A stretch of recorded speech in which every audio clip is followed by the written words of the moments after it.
Saudara-saudariku yang terkasih dalam Tuhan Yesus Kristus, hari ini kita memasuki hari Minggu biasa yang ke-21. Saudara-saudariku yang dikasihi Tuhan, pengenalan seseorang akan orang lain amat ditentukan oleh kedekatan relasi seseorang dengan orang itu.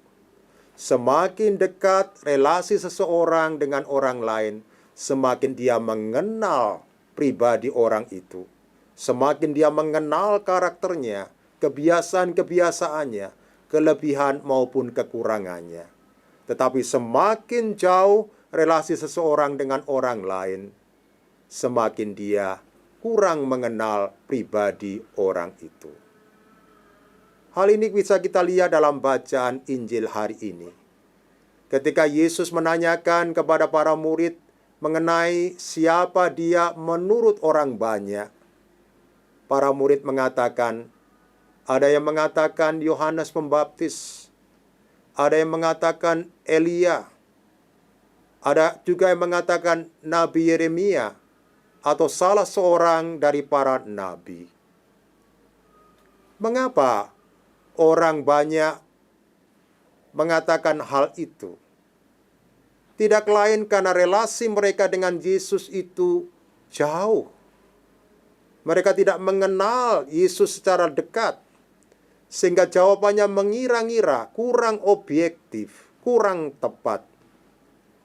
Sebaliknya Petrus yang mengenal Yesus dari dekat, menjalin relasi yang akrab dengan Yesus, hidup bersama dengan Yesus, melihat apa yang dilakukan oleh Yesus, mendengarkan pengajarannya, bahkan melayani bersama dengan Yesus, mampu memberikan jawaban yang tepat, jawaban yang objektif.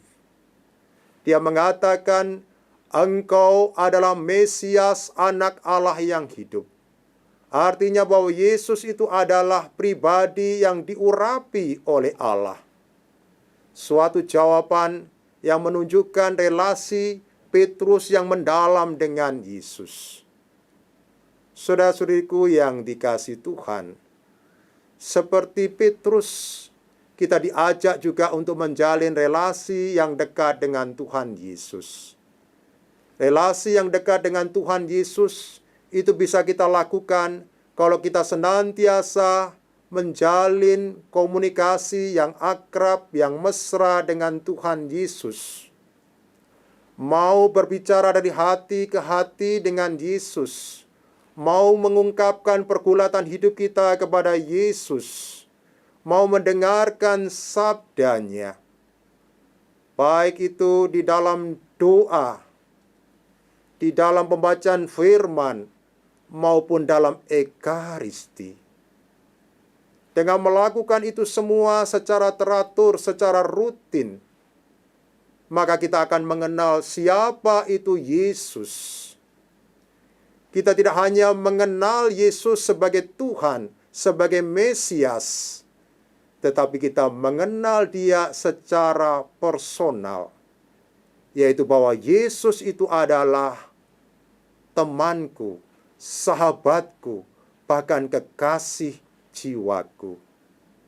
Saudara-saudariku yang dikasihi Tuhan, pengenalan kita akan Yesus yang mendalam membuat kita akhirnya jatuh hati kepada Yesus. Bahkan kita mampu menyerahkan hidup kita kepadanya. Tuhan Yesus memberkati.